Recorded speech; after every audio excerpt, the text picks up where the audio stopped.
Bonjour à tous, bienvenue au webinaire consacré aux clés du pilotage à distance que j'ai le plaisir d'animer. Donc, je vous remercie d'être présent à cette énième visio de la semaine. Nous sommes nombreux à être intéressés par le sujet et j'en suis ravie. Donc, je suis Béatrice Pérez, consultante coach chez Chronos. Chronos, cabinet RH, donc, qui accompagne les transformations managériales et humaines avec de la formation, du coaching, du conseil, un vrai savoir-faire pour faire bouger les lignes, notamment en créant des solutions en miroir, collaborateurs, managers. J'ai une forte culture financière puisque j'ai évolué plus de 15 ans en responsabilité en direction financière et piloter, finalement, fait partie de mon ADN. J'ai eu pour habitude de piloter les ratios, les chiffres, mais pas que. Piloter ou encore conduire ou guider, c'est aussi savoir où je vais et comment j'y vais. Alors en management, ça veut dire quoi? Ça veut dire créer de l'ambition, de la visibilité, constituer une équipe motivée, autonome, qui est alignée sur les mêmes fondamentaux et qui est reliée par la confiance. Alors 2020 nous a bousculés et nous a permis de faire un pas de côté, de repousser nos limites, de faire évoluer nos modes de management. Et finalement, nous avons tous été acteurs à distance de cette année 2020. Alors pour ces 45 minutes, je fais la conférence. Nous aurons également un temps de questions-réponses. Vous avez la possibilité d'envoyer du coup toutes vos questions sur le chat et nous capitaliserons avec la transmission de vos retours avec vos questions. Les objectifs, en tout cas mon intention, c'est que vous puissiez repartir avec des tips et des réponses à des questions que vous vous posez tous. Qu'avons-nous appris sur le télétravail en 2020 et comment, moi, RH, collaborateur, manager, membre du CODIR, je peux piloter 2021 pour performer. Alors, pour répondre à ces deux questions, je vous propose 3 étapes. La première qui va être de faire un bilan sur l'année 2020, d'ensuite d'en tirer les enjeux qui ont émergé et enfin de regarder ensemble les principes et les bonnes pratiques. C'est parti. Comme je vous l'ai dit, on va regarder quelques chiffres que je vais mettre en perspective, puisqu'il y a un avant 2020, il y a un 17 mars et il y a un après confinement. Alors, quelques chiffres que j'ai du coup envie de mettre en perspective, puisque avant 2020, on avait 3% des actifs qui pratiquaient le télétravail contractuellement en France, selon l'INSEE en 2019. Donc, contractuellement, c'est qu'il y avait vraiment un accord sur le télétravail. En 2018, 61% des salariés aspiraient au télétravail. En 2019, 60% des cadres télétravaillent occasionnellement. Enfin, 22% des cadres télétravaillent régulièrement aussi en 2019. Le 17 mars arrive, confinement, du jour au lendemain, on se retrouve dans un changement complet avec du coup 81% des cadres qui ont télétravaillé pendant cette période du confinement.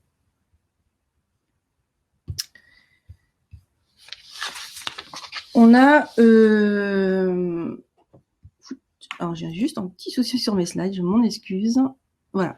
Après le confinement, on se rend compte, donc en septembre 2020, que 53% finalement des cadres télétravaillaient toujours de façon régulière. On a également noté un autre chiffre qui est très, très intéressant, c'est que 36% des cadres managers avaient une majorité de télétravailleurs au sein de leur équipe. Ce qui signifie que plus de la moitié de leur équipe était en télétravail. Donc un grand changement aussi du coup de paradigme. Là où avant ils étaient plutôt aux attentes de 10% à avoir leurs équipes à majorité en télétravail, on est aujourd'hui à 36%.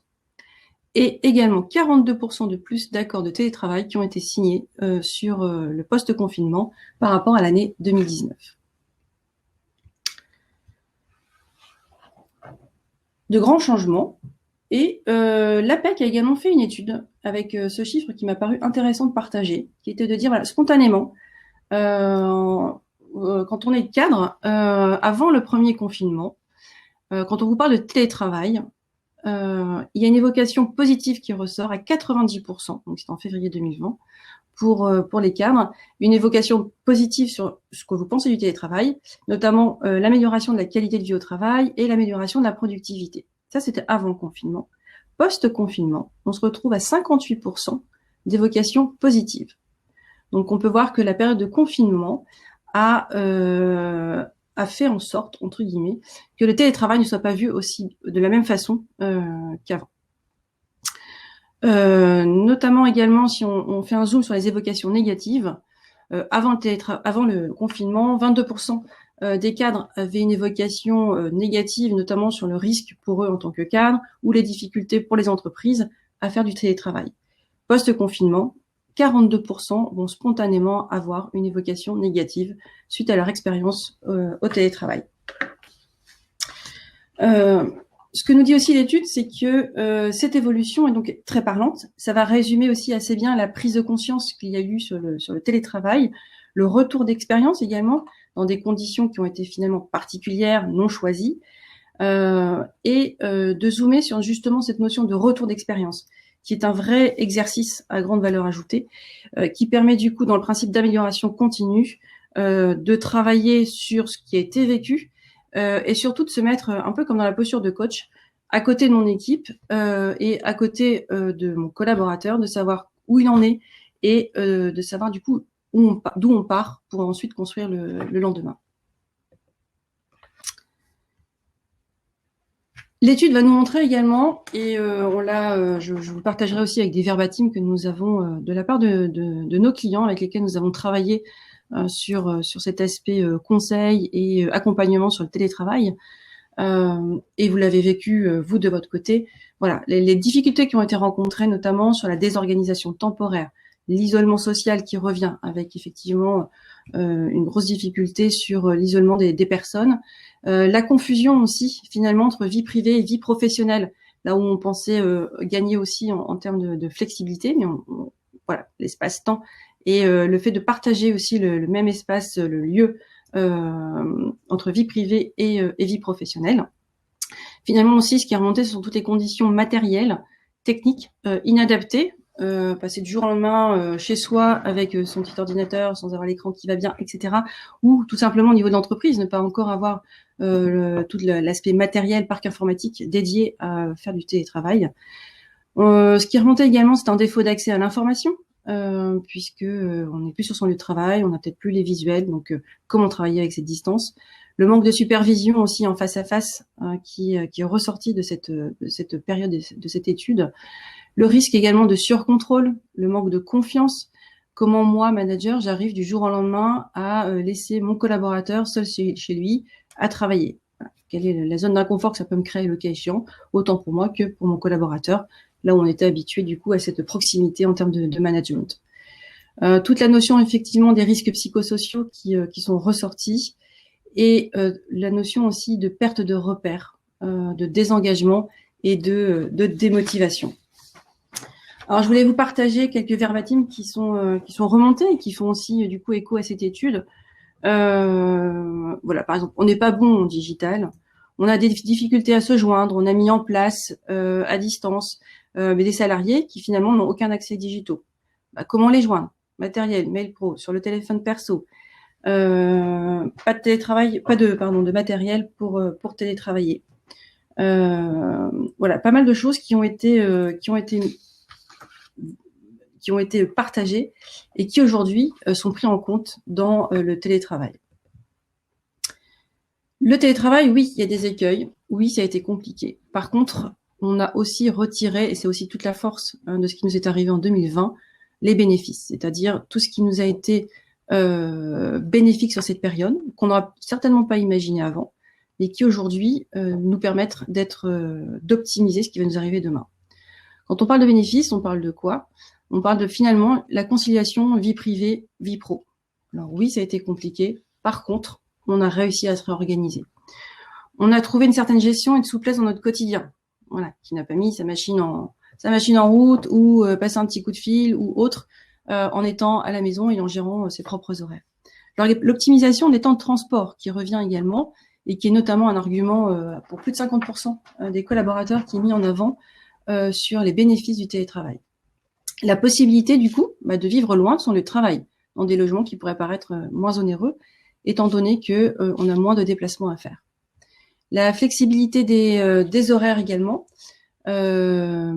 qui permettent voilà de s'ajuster tout simplement, peut-être aussi sur un rythme bio qui est plutôt le nôtre, à dire voilà, j'aime bien travailler tôt le matin ou plutôt le soir, et ça permet aussi d'avoir cette flexibilité là. L'autonomie également dans la gestion des activités, c'est un bénéfice également qui est remonté et qui permet du coup à chacun de finalement se dire voilà, mon activité, je serai peut-être meilleur ou plus performant à ce moment-là de la journée, ou dans le choix de la hiérarchisation de mes priorités. La liberté également, qui est hyper importante et qui est remontée dans les bénéfices du télétravail. La productivité aussi qui ressort. Et un élément que je n'arrive pas à lire. Hop là. Et qui se sentent aussi finalement en plus d'efficacité en étant aussi chez soi, finalement dans un environnement calme, et de pouvoir travailler sur des dossiers avec sans pour autant être forcément dérangé. Alors qu'ont dit nos clients pour lesquels qu'on a pu accompagner. Voilà, finalement, on se rend compte qu'avec le télétravail, notre entreprise est une belle entreprise qui fonctionne bien. Le sentiment qu'on a été au rendez-vous, à la hauteur, alors qu'on avait de grosses difficultés. De se dire, finalement, l'impossible devient possible. On a réussi à trouver de nouvelles manières de fonctionner. On a pu maintenir le collaboratif, l'efficacité client, la simplification et la confiance. On a su également se centrer finalement sur l'essentiel et se reposer la question des réunions. Sont-elles vraiment essentielles? Certaines ont été annulées, d'autres maintenues. En tout cas, il y a un tri qui a été fait et on a pu essentialiser. Certains ont remonté le fait de dire voilà, j'ai été très efficace sur mon travail de production et administratif car je n'ai pas été dérangé. Un autre verbatim également que j'ai trouvé intéressant, c'est faire baisser le présentéisme et voir qui est vraiment efficace.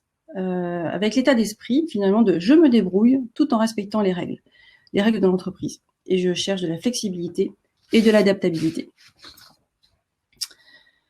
Ce qui est également intéressant dans les verbatims qui nous ont été partagés, c'est le fait de faire le fait de dire que voilà, il y a pas mal de bonnes pratiques qui ont été managériales qui ont été mises en œuvre, qu'il serait bon de faire perdurer, qui ont été révélées durant cette période et donc apprises. On a évolué sur la partie technique, économique, mais bien sûr sur l'humain avant tout. Et c'est l'humain, effectivement, qui nous permet de dire finalement quel bilan faire du télétravail en 2020. L'idée, c'est de se dire, au regard de tout ce qu'on vient d'échanger, on a besoin de clarifier le cadre. Il y a plein de choses qui ont été, pour autant on se rend compte qu'il faut clarifier le cadre. On se rend compte qu'il faut préserver et alimenter le lien pour répondre à cette problématique, notamment d'isolement. On se rend compte qu'il faut ajuster et réorganiser l'équipe. On se rend compte également qu'il est important de coordonner et d'articuler le collectif. Autre point important sur le bilan que nous pouvons faire, c'est de finalement piloter l'autonomie et les zones de liberté. Ce qui veut dire que ces 5 items qui sont remontés des études, ce sont 5 items aussi qu'il est important de prendre en compte pour construire 2021, construire nos méthodes de management, savoir où va aller l'entreprise, et du coup dans le comment, comme je vous expliquais dans l'introduction, prendre en compte ces éléments. Du coup, fort de ce bilan, on va regarder à présent ce qui nous attend et quels sont les enjeux émergents. En 2021, nous sommes... alors j'ai mis 2021 & parce qu'effectivement, les enjeux qui émergent ne sont pas que pour 2021, mais sont bien pour les années futures, étant donné que nous sommes vraiment dans un environnement en mutation. Quand je dis mutation, je dis, voilà, nous sommes dans un nouveau monde. Certainement, vous avez entendu parler de l'acronyme VUCA, pour volatile, incertain, complexe et ambigu. L'acronyme a d'abord été utilisé dans le milieu militaire et aujourd'hui fait partie complète des stratégies qui sont mises en œuvre dans les entreprises, notamment sur la partie management et sur la notion de prise de décision. Donc, juste pour faire la parenthèse sur finalement ce nouveau monde, mais qui est le nôtre aujourd'hui. Quand on parle de volatilité, on parle d'inconstance des situations, on parle d'évolution rapide, d'imprévisibilité. Je pense qu'on s'y retrouve quand on regarde 2020. On est également dans un monde d'incertitude. Donc les prédictions ne sont pas possibles. À tout moment, il peut y avoir une rupture technologique. À tous les moments, une décision politique peut arriver, des nouvelles normes qui tombent, un concurrent qui arrive. C'était déjà vrai avant, mais c'est encore plus vrai aujourd'hui, puisqu'on a un monde qui va très très vite. On est dans un monde aussi de complexité. Ça veut dire quoi? Ça veut dire qu'aujourd'hui, on est dans un nombre croissant d'interactions. Dans notre écosystème, aujourd'hui, on est en ce qu'on appelle aussi en matriciel. On a des écosystèmes compliqués, internes, externes. On a ce qu'on appelle aussi on peut avoir du chaos, de la confusion, parce que tout va tellement vite que voilà, il faut suivre et il faut comprendre cette complexité pour pouvoir du coup la gérer. Et enfin, le A de ambiguïté, c'est vraiment la capacité, ou en tout cas plutôt le problème d'interprétation qu'on pourrait avoir, ou la difficulté justement de distinguer, de comprendre les causes, les effets, et on n'a plus c'était comme ça avant, et puis du coup je peux me référer à ce qui était fait. Là, l'idée c'est que non, on part de rien, et donc du coup la prise de décision peut être plus compliquée.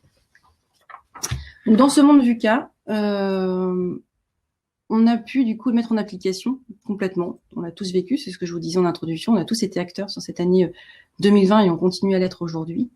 Avec un premier enjeu qui était déjà émergent et qui est là encore plus vrai, qui est sur la remise en cause de l'unicité de temps, l'unicité de lieu et l'unicité d'action. Ce que je veux dire par là, c'est que le télétravail et le monde dans lequel on est aujourd'hui, mais en tout cas le télétravail, a mis en cause cette unicité parce qu'on n'était plus dans la notion de temps, de dire voilà, je fais mes 7h, 18h, je suis au travail. L'unicité de lieu, donc je suis sur mon lieu de travail, et l'unicité d'action, j'ai ma fiche de poste et j'ai un métier.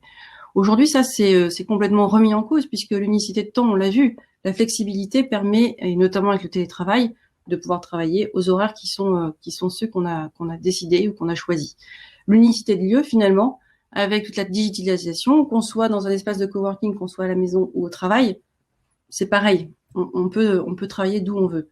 Et enfin, l'unicité d'action, elle va de pair aussi avec cette polyvalence et en tout cas cette capacité du coup à agir à différents endroits.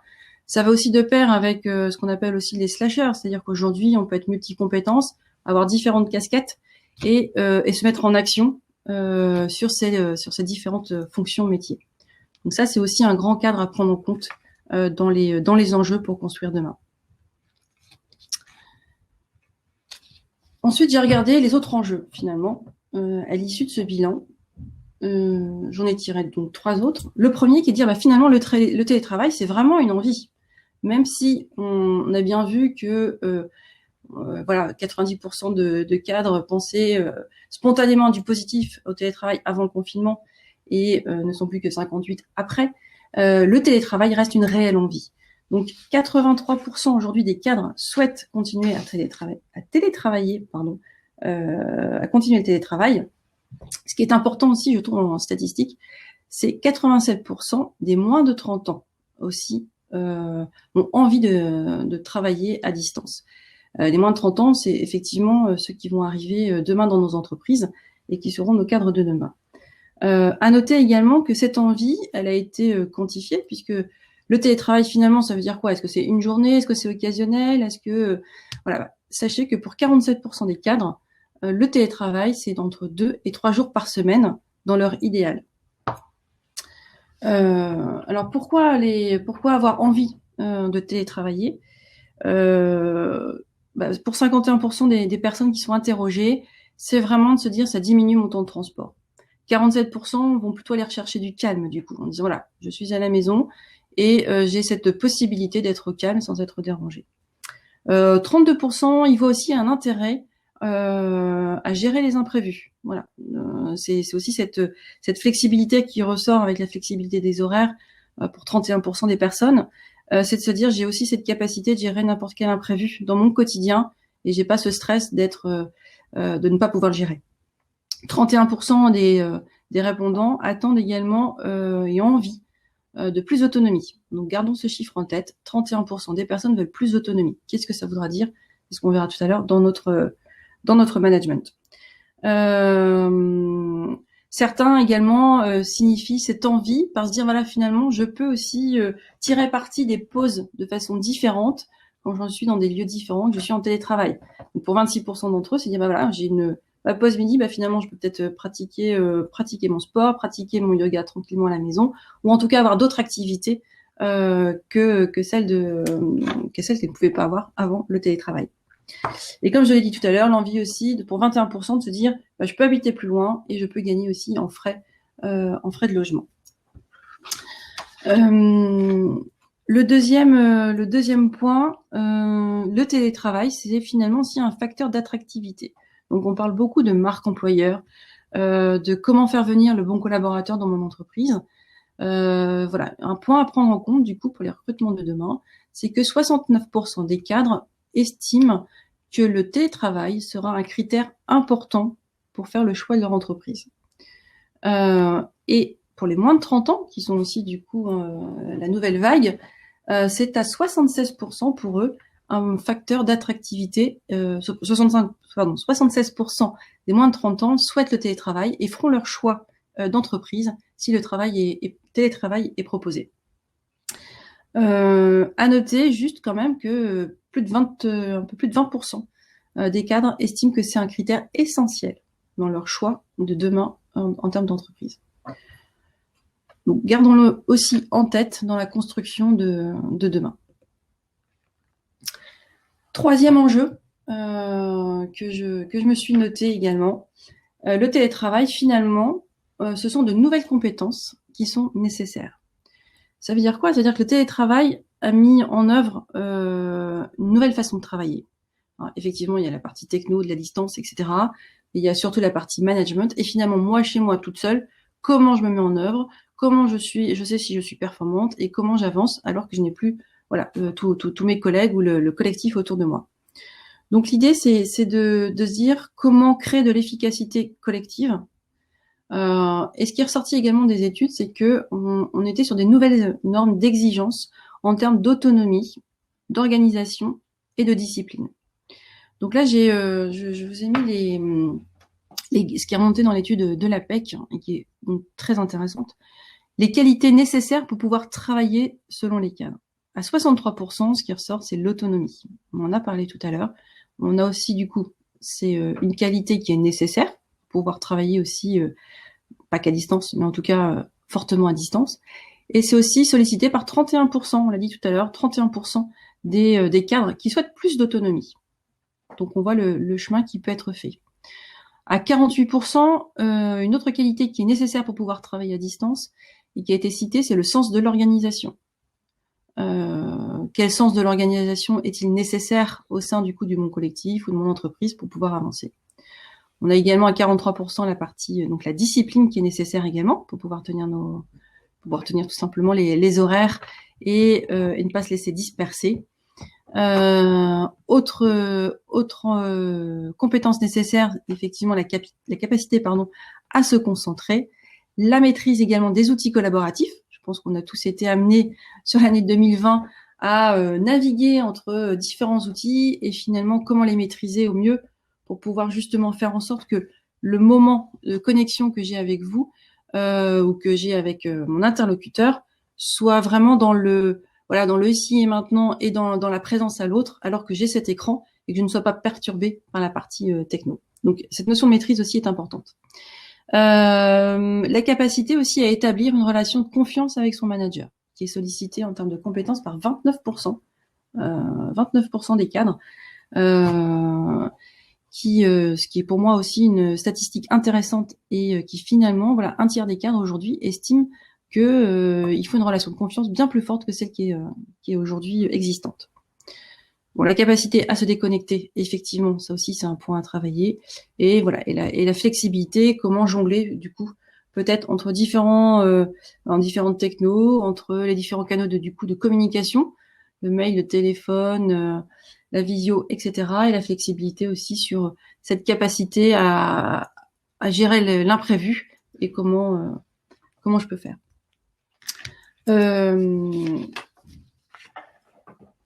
La notion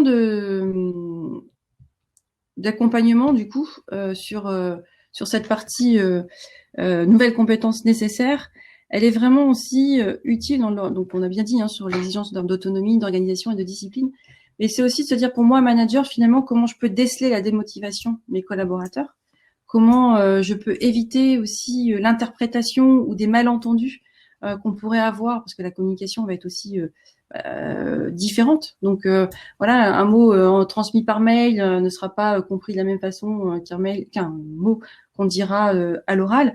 Donc voilà, ça sert aussi en termes d'accompagnement, et c'est ce qui est ressorti pour plus de 80% des cadres. C'est-à-dire finalement, il faudra aussi insister sur ce pilier du coup de la confiance et de la communication, qui sont les deux piliers qui nous permettent à nous managers aussi de se sentir en performance pour l'équipe et pour le collaborateur.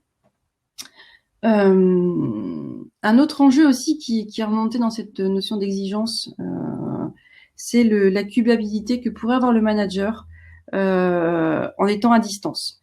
Parce que il peut avoir aussi l'impression de les laisser seuls, l'impression de ne pas du coup pouvoir répondre à toutes les questions. Il peut aussi du coup être dans ce sentiment de les laisser tout seuls. Donc c'est comment aider nos managers finalement à leur donner la bonne boîte à outils pour qu'ils puissent aussi d'eux-mêmes se dire voilà, je suis le manager, j'ai mon équipe, je sais où on va, et en plus j'ai bien ma boîte à outils qui me permet de dire je ne les laisse pas tout seuls et je les accompagne aussi dans cette nouvelle méthode de travail. Un autre enjeu que j'ai voulu aussi finalement, pour conclure sur les enjeux, partager à travers une équation. Donc il y a des chiffres, il y a des équations sur la notion de performance égale la potentialité moins les interférences. C'est une formule que j'aime beaucoup, qui vient du coaching, et qui veut dire quoi? Qui veut dire qu'aujourd'hui, à titre individuel, chacun sera performant si on prend en compte sa potentialité, c'est-à-dire ce que la personne est en capacité de délivrer, ce qu'elle a en elle et que l'on peut faire émerger, moins les interférences, c'est-à-dire tout ce qui pourrait venir finalement gêner l'émergence de cette potentialité et du coup de cette performance. Donc les interférences, quand on est à l'échelle d'une personne, on va vraiment, c'est ce que ça peut être les freins de la personne, ses croyances limitantes, ce qu'elle pourrait du coup ne pas mettre en œuvre, ce qui pourrait du coup la bloquer à certains niveaux. Et c'est ça qu'on va étudier au niveau du coaching individuel. Au niveau du management, et on l'a vu là aujourd'hui avec notamment avec l'année 2020, c'est la potentialité de mon équipe. Quelle est-elle? Comment je peux analyser du coup la potentialité de mon équipe et aller revérifier, revisiter finalement quelles sont les interférences que j'ai au niveau de mon équipe, donc en résonance au système. Et donc ces interférences, on l'a vu, finalement, ça peut être un confinement du jour au lendemain, ça peut être le télétravail, comment cadrer le télétravail pour qu'il soit aussi source du coup de moins d'interférences. Et voilà. Et donc c'est vraiment à travers cette formule au niveau individuel, mais aussi au niveau collectif, comment je peux créer cette performance à travers de la potentialité, moins mes interférences.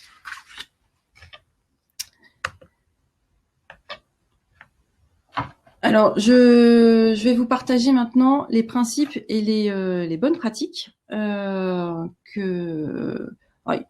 pourrait y avoir énormément de principes et de bonnes pratiques. Là, l'idée pour moi, c'était de zoomer par rapport aux enjeux identifiés et finalement de se dire piloter, c'est guider, je l'ai dit en introduction, c'est accompagner, donc c'est savoir où on va et comment on y va. Donc deux questions qu'on peut se poser, le où allons-nous, donc c'est finalement quel projet, quels sont les objectifs et comment y aller. Donc et là j'ai choisi du coup de vous partager sur quelques tips que sont le cadre, le pilotage hybride, le fait de préserver et d'alimenter le lien, d'avoir une équipe autonome et de savoir communiquer. Où allons-nous? C'est là, le message que j'ai envie de vous partager, c'est aussi en tant que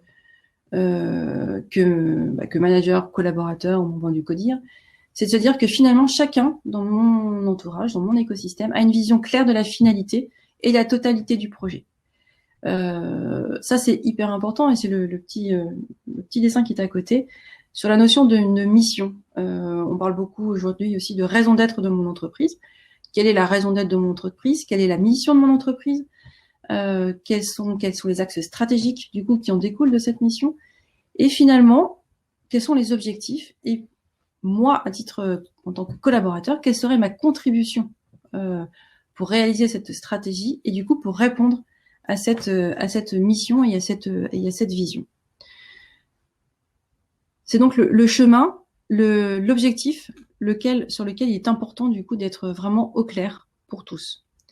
C'est aussi de se dire d'aller vers cet objectif, c'est aussi finalement d'avoir une histoire et de partager un référentiel commun.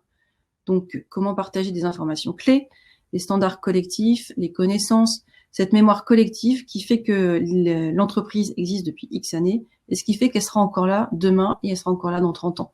L'objectif aussi, quand on parle de performance, de chemin, c'est de se dire que ce que nous avons aujourd'hui, le cadeau qu'est notre entreprise, comment préserver ce cadeau pour que ça perdure. Le fait aussi que le groupe partage une conscience collective du coup de la situation, les objectifs, les priorités, tout ce qui va être contrainte et les compétences qui font partie du collectif et de cette histoire.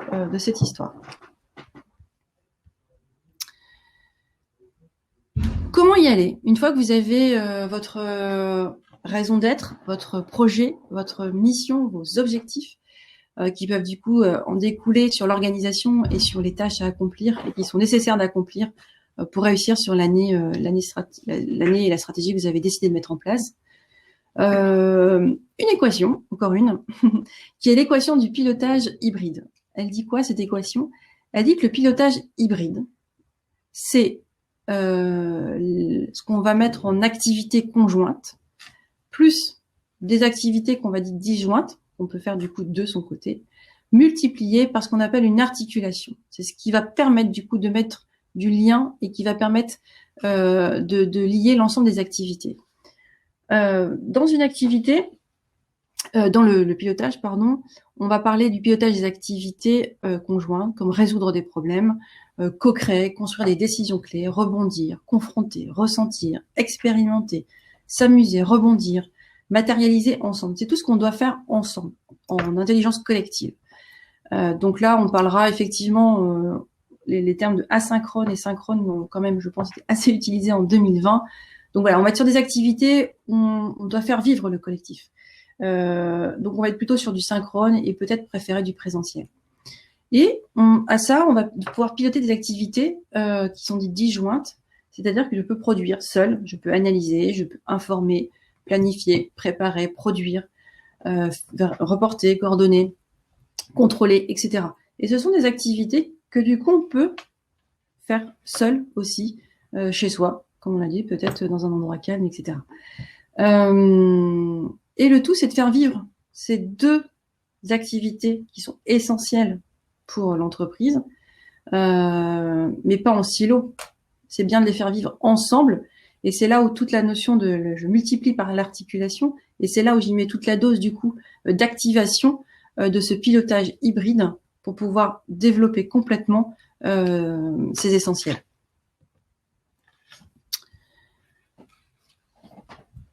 Après, pilotage hybride, qui est un principe à prendre en compte du coup pour dans la boîte à outils, de faire son autodiagnostic. Voilà, quelles sont mes activités synchrones, quelles sont celles que mes activités sur lesquelles je peux agir seul et celles où je ne peux pas agir seul, j'ai besoin du collectif. Et comment du coup j'y colle l'organisation qui va bien. Le deuxième comment entre guillemets de la boîte à outils, c'est finalement définir collectivement le cadre de jeu. Toute équipe va fonctionner collectivement si on a du coup le cadre dans lequel on évolue, les règles du jeu et le périmètre aussi de jeu de chacun. Quand on parle de cadre, on va parler de communication, donc la notion de à quelle fréquence, quelles sont les modalités, quelle messagerie instantanée on peut utiliser.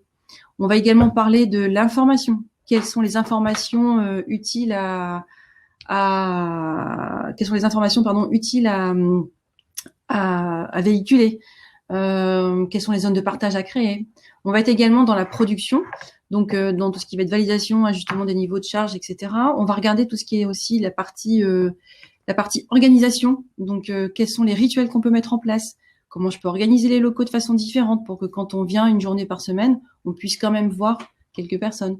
Voilà, articuler tous ces temps physiques et distanciels. C'est aussi regarder ensemble, toujours dans le collectif, quelle planification et gestion du temps on peut avoir. Et puis, se le partager. Quelle continuité de service mettre en œuvre, quelles seraient nos astreintes, etc.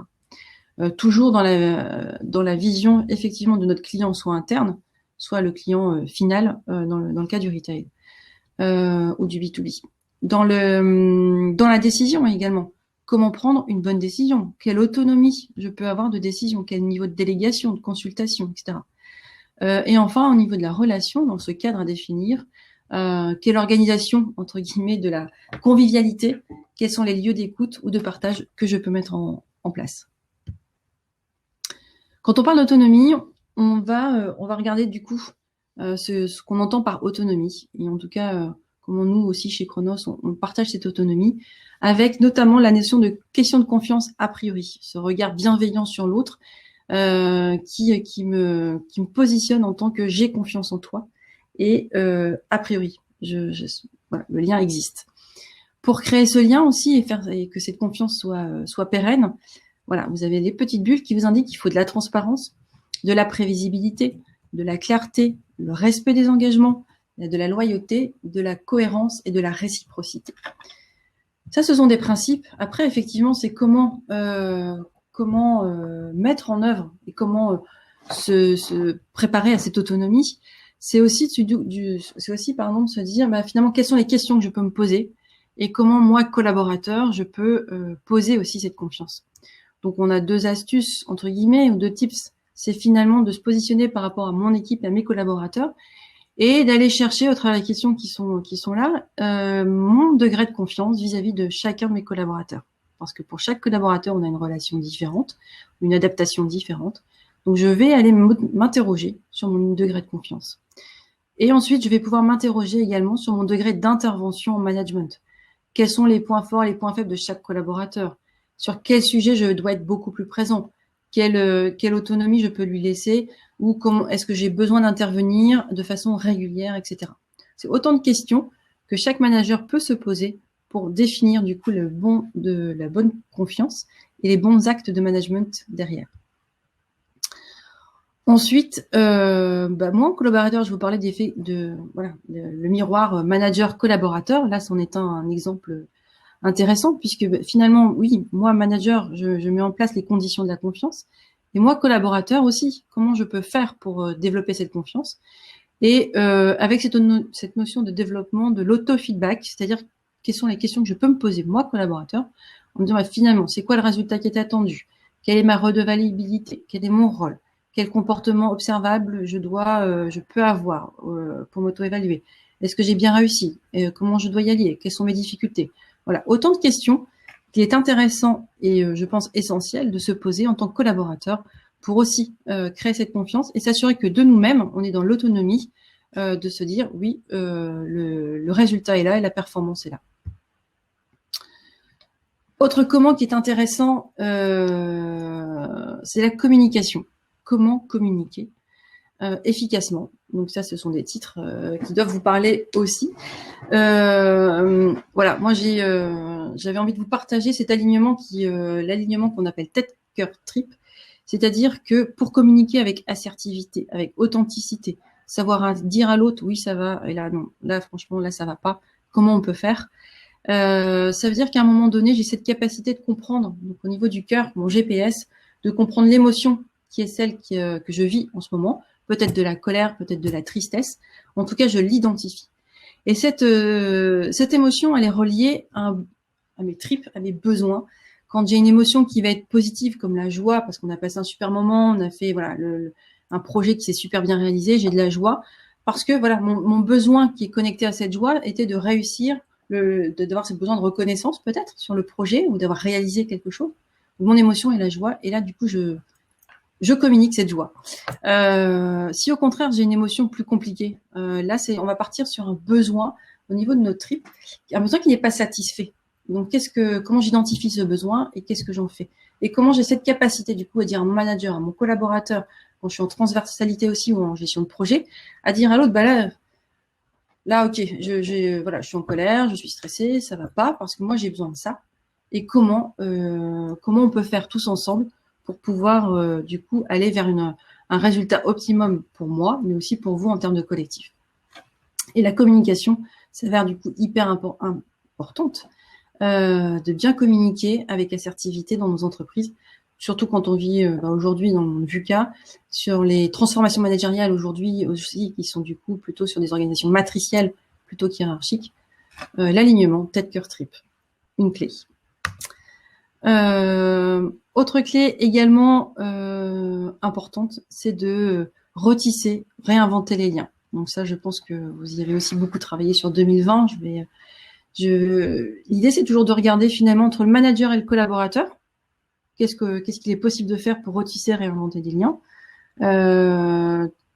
Donc voilà, ça peut être des échanges, pardon, des échanges très spécifiques pour chaque collaborateur. Certains vont avoir plus de besoins que d'autres pour faire du face-to-face ou d'autres non, en disant bah voilà, on se reparle dans un mois et tout va bien. En tant que manager ou collaborateur, c'est aussi important de communiquer sur sa disponibilité, sur le fait qu'on soit bien présent, de donner aussi des autorisations de contact aux collaborateurs, tout ce qui est la notion de permission aussi, qui est un sujet hyper intéressant, qu'on peut pas développer aujourd'hui, mais garder, voilà, quelle permission je peux donner aussi à mon collaborateur pour oser, pour prendre des initiatives et pour gagner en autonomie. Et aussi de regarder du coup tisser les liens, réinventer les liens aussi entre collaborateurs. Comment on peut recréer des espaces de socialisation, comment les amener sur des communautés de projets, comment créer aussi des conditions sur la connexion. Et puis inventer, être créatif, laisser la parole aussi aux collaborateurs pour qu'ils puissent d'eux-mêmes créer leur propre espace communautaire.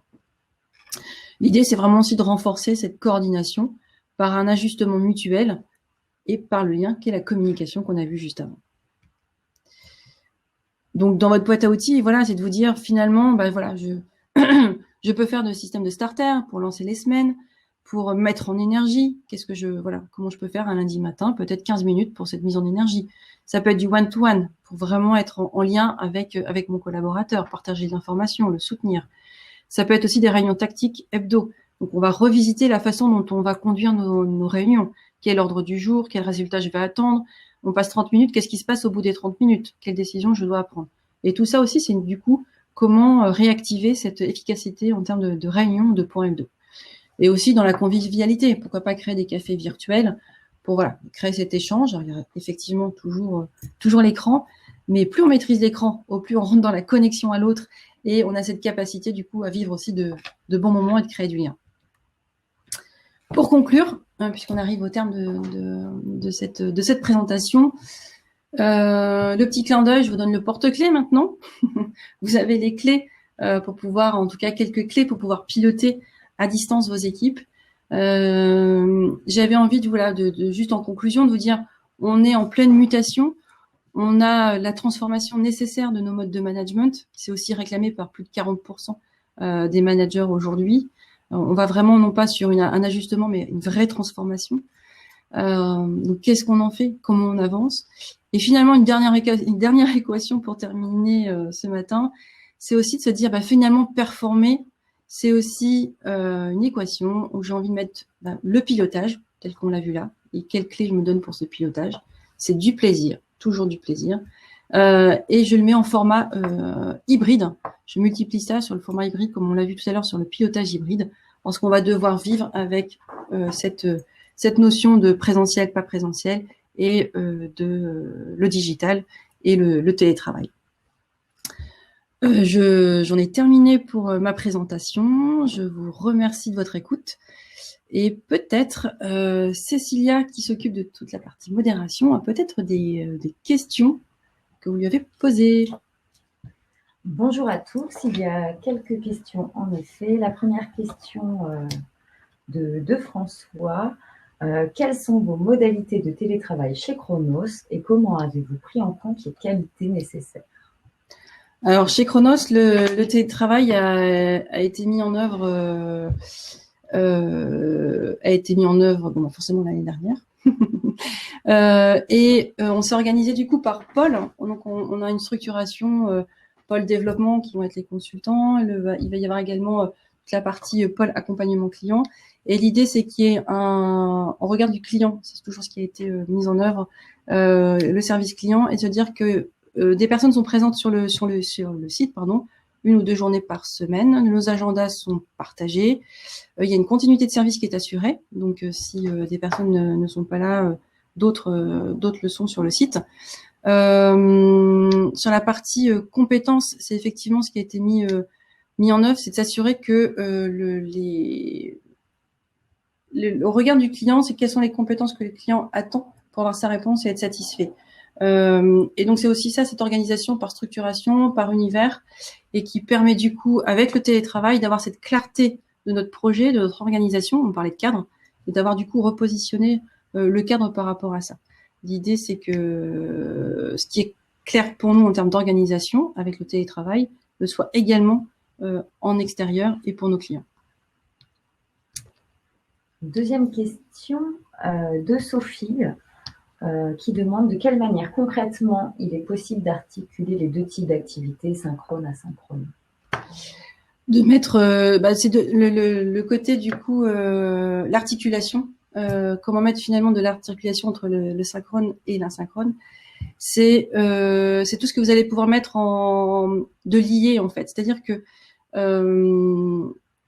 l'idée c'est de revoir l'activité, de revoir les processus et de se dire finalement moi dans mon équipe, moi collaborateur, ma contribution elle va être à quel niveau, à quoi je dois contribuer pour réussir dans ma performance. Et dans cette contribution, je vais du coup analyser mes tâches et analyser mes activités.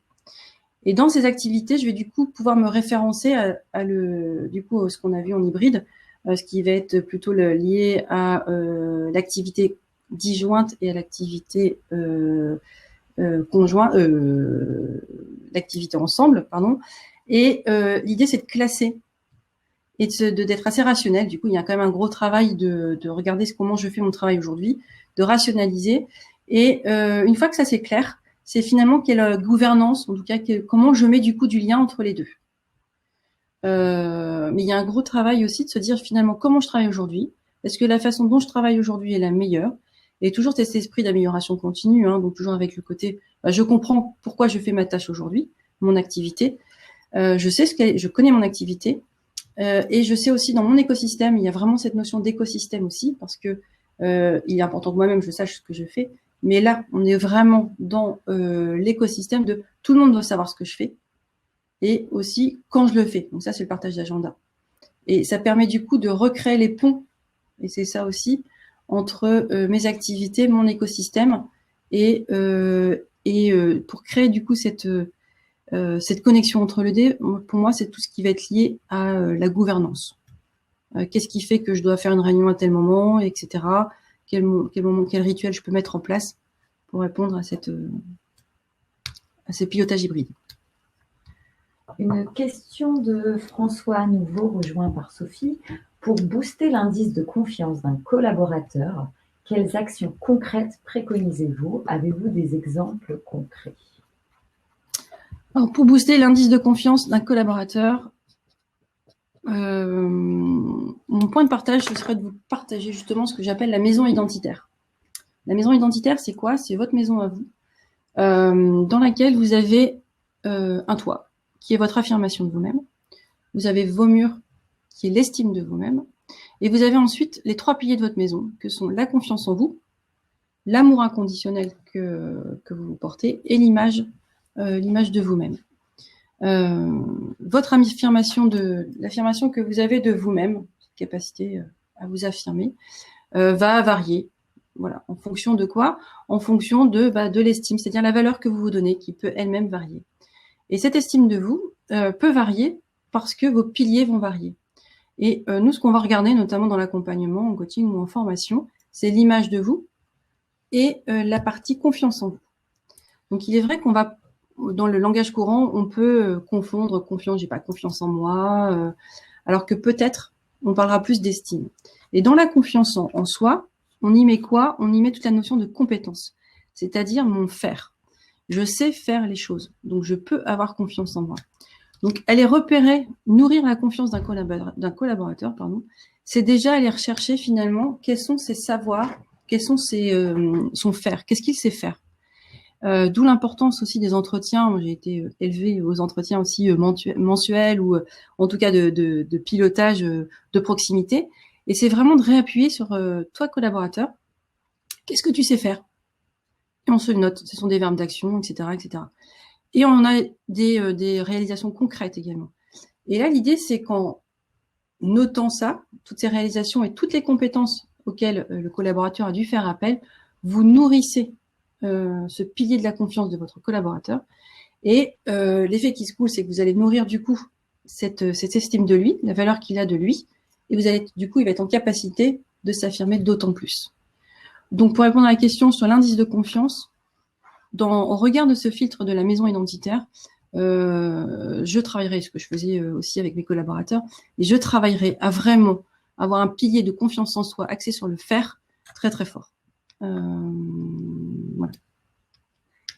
Une question de Carole. Avez-vous quelques détails sur l'échantillon qui a servi à établir les statistiques?